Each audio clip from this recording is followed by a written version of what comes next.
Hello दोस्तों, नमस्कार। कैसे हैं आप सभी? आई होप अच्छे होंगे, मस्त होंगे। तो आज हम फिर से लेकर के आ गए हैं अपना क्लास 3 गद्य साहित्य इतिहास का ये पार्ट 3 है। इससे पहले हमने पार्ट 1 और पार्ट 2 हमने कर लिया है। हमारी ये 25-25 प्रश्न की सीरीज चल रही है। आज हम फिर से 25 प्रश्नों को देखने वाले हैं। इससे पहले भी हमने 25-25 करके आगे करा रखे हैं। आपने नहीं देखा है तो उसका लिंक डिस्क्रिप्शन में मिल जाएगा, आप वहां से जाकर देख लीजिएगा। तो चलिए बिना देरी किए हुए वीडियो शुरू करते हैं। तो देखिए, पहले हम ये जान लें कि यदि अपना सपना पूरा करना है तो 12th को सही से पढ़ना है। ठीक है, 12th को जब तक सही से नहीं पढ़ोगे तब तक बोर्ड एग्ज़ाम में आपको दिक्कत होगी ही होगी। ठीक है फ्रेंड्स, तो हमें ध्यान से पढ़ना है। तो इसीलिए कहा जाता है कि ये स्टडी रियल टाइम चैनल है, इससे आप अच्छी तैयारी कर सकते हैं और आगे बढ़ सकते हैं। इसीलिए यहाँ पर लिखा गया है कि अच्छे से पढ़ो और सबसे आगे बढ़ो। ठीक है, चलिए बिना देरी किए हुए आगे हम क्लास को शुरू करते हैं। देखिए, ये हमारा हिंदी गद्य साहित्य का इतिहास है। ये हमारा पार्ट 3 वीडियो है, इससे पहले भी हमने करा रखे हैं। ठीक है, तो चलिए हमने 50 प्रश्न तक करा दिए थे, हमारा 51 से स्टार्ट होगा। तो हमारा देखिए प्रश्न क्या है कि प्रेमचंद्र का उपन्यास नहीं है। तो बताइए कि प्रेमचंद्र जी का उपन्यास इसमें से कौन सा नहीं है। तो गोदान ये है, निर्मला भी प्रेमचंद्र का ही है, रंगभूमि ये भी प्रेमचंद्र जी का उपन्यास है, और ये देखिए त्यागपत्र ये जो है ये प्रेमचंद्र जी का उपन्यास नहीं है। चलिए अगला प्रश्न देखिए, बाण भट्ट की आत्मकथा किस विधा की रचना है। तो बाण भट्ट की आत्मकथा किस विधा की रचना है? ये हो जाता है हमारा उपन्यास, ये एक उपन्यास है। ठीक है, चलिए आगे देख लेते हैं। थोड़ा सा जूम कर दूं आपको सही से दिखे। देखिए, सुख सागर के लेखक हैं। सुख सागर के लेखक कौन है? तो ये हो जाएंगे हमारे सदा सुखलाल जी। सदा सुखलाल जी जो हैं ये सुख सागर के लेखक माने जाते हैं। ठीक है, अगला प्रश्न है कि नागरी प्रचारणी सभा की स्थापना किसने की। तो नागरी प्रचारणी सभा की स्थापना किसने की थी? तो इसकी स्थापना की थी श्याम सुंदर दास जी ने। श्याम सुंदर दास जी ने नागरी प्रचारणी सभा की स्थापना की थी। ठीक है, चलिए आगे देख लेते हैं हम। ये देखिए आ गया है, बहुत ज़्यादा पूछा जाता है ये। रानी केतकी की कहानी के लेखक कौन है? रानी केतकी के कहानी के लेखक कौन हैं? बताइए, आचार्य रामचंद्र शुक्ल हैं या प्रेमचंद हैं, सुदर्शन हैं या इंशा अल्लाह खां। आप लोगों को, अधिकतर लोगों को पता होगा किसके लेखक जो हैं इंशा अल्लाह खां हैं, इसे नोट कर लीजिएगा। ठीक है, अगला प्रश्न क्या कहता है कि अशोक के फूल किस विधा की कृति है। अशोक के फूल किस विधा की कृति है? ये हमारे इस सिलेबस में भी है, चैप्टर भी है। तो ये पूछ रहा है कि अशोक के फूल जो है इसकी विधा क्या है। तो ये हमारा निबंध हो जाता है। ठीक है, ये हमारा निबंध है। चलिए अगला प्रश्न देख लेते हैं हम। ये देखिए, रसज्ञ रंजन निबंध संग्रह के रचनाकार हैं। रसज्ञ रंजन संग्रह के रचनाकार कौन है इसमें से? रसज्ञ रंजन के निबंध के संग्रह के रचनाकार हो जाते हैं इसमें से हमारे आचार्य महावीर प्रसाद द्विवेदी जी। आचार्य महावीर प्रसाद द्विवेदी। ठीक है, चलिए अगला प्रश्न देख लेते हैं हम। देखिए, ये हमारा आ गया है 58 क्वेश्चन। देखिए, निम्नलिखित में से कौन युग प्रवर्तक निबंध लेखक है? इसमें से युग प्रवर्तक निबंध लेखक कौन है? तो इसमें से भी हमारे हो जाते हैं आचार्य महावीर प्रसाद द्विवेदी। इसमें भी आचार्य महावीर प्रसाद द्विवेदी जी ही हैं। ठीक है, चलिए आगे बढ़ते हैं हम। देखिए, ये आ गया, क्या भूलूं क्या याद करूं। ये भी कई बार परीक्षा में आ चुका है क्वेश्चन, इसलिए ध्यान दीजिएगा इस पर। ठीक है, तो क्या भूलूं क्या याद करूं, ये किस विधा की रचना है? इसकी विधा हो जाती है हमारी आत्मकथा है। ये हरिवंश राय बच्चन द्वारा लिखा गया था। ठीक है, नोट कर लीजिएगा, हरिवंश राय बच्चन द्वारा लिखा गया था। अगला प्रश्न क्या है कि मजदूरी और प्रेम रचना का संबंध किससे है? ये मजदूरी और प्रेम जो है ये रचना है, इसका संबंध किससे है, किस लेखक से है? तो ये सरदार पूर्ण सिंह से है। सरदार पूर्ण सिंह जी से इसका संबंध है। ठीक है, चलिए फ्रेंड्स, अभी भी देरी नहीं हुई। देखिए ये लाइन आप ध्यान से पढ़ लीजिए कि आज रुकना नहीं है, बस पढ़ते चलना है। ठीक है, रुकना नहीं है, बस हमें पढ़ते चलना है। ठीक है, वरना दिक्कतें आ जाएंगी यदि हम नहीं पढ़ेंगे तो। चलिए, ये अगला प्रश्न हमारे सामने आ गया। देखिए, आखिरी चट्टान की रचना विधा है। आखिरी चट्टान की रचना विधा क्या है? आखिरी चट्टान की रचना विधा जो हो जाती है हमारी यात्रा वृत्त हो जाएगा। यात्रा वृत्त इज राइट आंसर।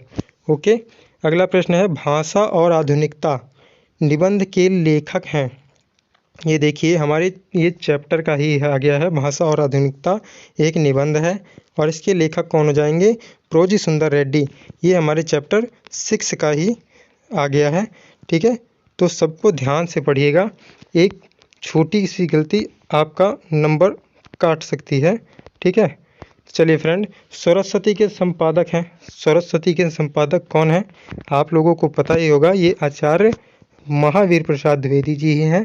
ये द्विवेदी युग की रचना है ये, और ये कभी भी द्विवेदी युग के ही होंगे। ठीक है, देखिए अगला प्रश्न कहता है पथ के साथी किस विधा की रचना है? जो पथ के साथी है इस रचना की विधा क्या है? तो ये है हमारा संस्मरण। ठीक है, ये संस्मरण है एक। ठीक है, चलिए अगले प्रश्न की ओर बढ़ते हैं हम। देखिए, ब्राह्मण पत्र के संपादक, ब्राह्मण पत्र के संपादक कौन है? बालकृष्ण भट्ट हैं, लल्लू लाल, राधाचरण गोस्वामी, प्रताप नारायण मिश्र। तो ब्राह्मण पत्र के संपादक जो हो जाएंगे वो हो जाएंगे प्रताप नारायण मिश्र।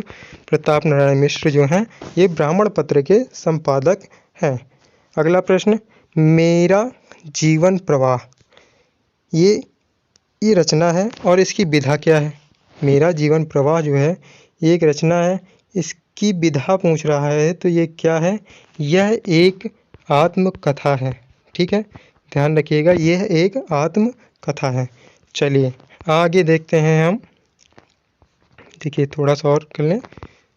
देखिए हाँ, अब ठीक है। तो देखिए क्या कह रहा है कि आनंद कादम्बनी के संस्थापक हैं। आनंद कादम्बनी के संस्थापक कौन है इसमें से? तो इसके हो जाएंगे बद्री नारायण चौधरी प्रेमघन। ठीक है, ये जो हो जाएंगे ये आनंद कादम्बनी के संपादक हैं।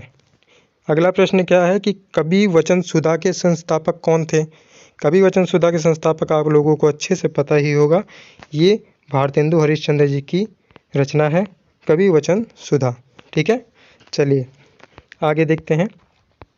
आगे प्रश्न कह रहा है कि द्विवेदी पत्रावली के संकलनकर्ता कौन है? जो द्विवेदी पत्रावली है उसके संकलनकर्ता मतलब उसे लिखने वाले, बनाने वाले, रचना करने वाले कौन हैं? तो इसमें से हो जाएंगे हमारे, कौन हो जाएगा?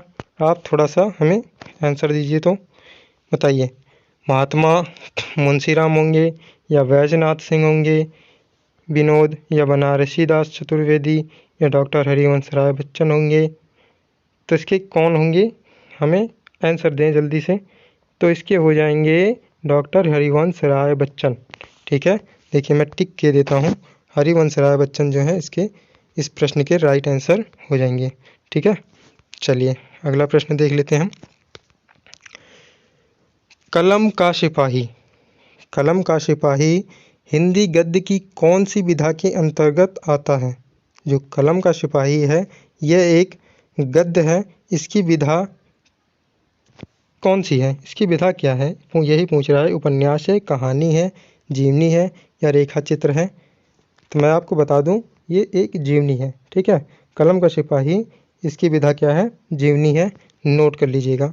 भाषा योग्य वरिष्ठ के रचयिता, भाषा योग्य वरिष्ठ के रचयिता कौन है? तो इसमें से हो जाएंगे आपके राम प्रसाद निरंजनी, ठीक है, राम प्रसाद निरंजनी ये भाषा योग वरिष्ठ के रचयिता हैं। चलिए आगे बढ़ते हैं फ्रेंड्स। देखिए थोड़ा सा और ऊपर कर लें। हाँ, अब देखिए हिंदी प्रदीप के संपादक हैं। हिंदी प्रदीप के संपादक कौन है? तो ये हिंदी प्रदीप के संपादक हो जाएंगे हमारे, देखिए इसमें ऑप्शन भी है, ठाकुर जगमोहन सिंह हैं, बालकृष्ण भट्ट हैं, राजा शिव प्रसाद सितारे हिंद हैं, बद्री नारायण चौधरी प्रेमगन हैं। तो इसमें से राइट आंसर हो जाएंगे हमारे बालकृष्ण भट्ट। बालकृष्ण भट्ट जो हैं ये हमारे हिंदी प्रदीप के संपादक हैं। ये भारतेंदु हरिश्चंद्र के साथी भी थे। ठीक है, तो देखिए अगले प्रश्न क्या कह रहा है। खड़ी बोली गद्य की प्रथम प्रामाणिक रचना है। खड़ी बोली गद्य की प्रथम प्रामाणिक रचना कौन सी है? तो ये हो जाएगा गोरा बादल की कथा। ये जो है खड़ी बोली गद्य की प्रथम प्रामाणिक रचना थी। ठीक है, आगे अगला प्रश्न क्या है कि निम्नलिखित में से कौन द्विवेदी युगीन गद्य लेखक हैं? तो बताइए इसमें से कौन है जो द्विवेदी युगीन गद्य लेखक हैं?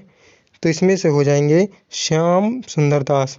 श्याम सुंदर दास, देखिए आचार्य रामचंद्र शुक्ल भी है, ये भी है, ये भी हैं। यदि दोनों आ जाएं पर श्याम सुंदर दास जो हैं इन्हें ज़्यादा महत्तर माना जाता है, इसलिए आप इसी पर टिक लगाइएगा।